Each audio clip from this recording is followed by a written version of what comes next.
হাবিবের পরিচয় জানো, আল্লাহর হাবিবের সাথে সম্পর্ক করো, আল্লাহর হাবিবের প্রতি ঈমান আনো, তারপরে তোমরা নামাজ আদায় করো, নামাজ পড়তে মসজিদে আসো।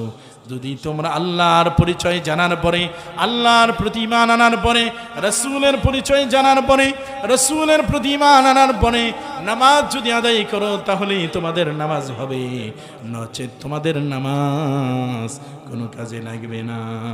ঠিক কিনা বলেন?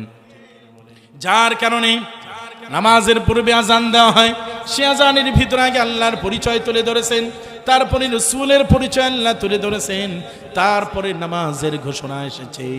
ভাইরা আমার, বন্ধুরা আমার, শুধু কি আজানের ভিতরে আল্লাহর নামের সঙ্গে রাসূলের নাম? না না না, শুধু আজানের ভিতরে আল্লাহর নামের সঙ্গে রাসূলের নাম আল্লাহ তুলে ধরেছেন, বিষয়টি এমন নয়।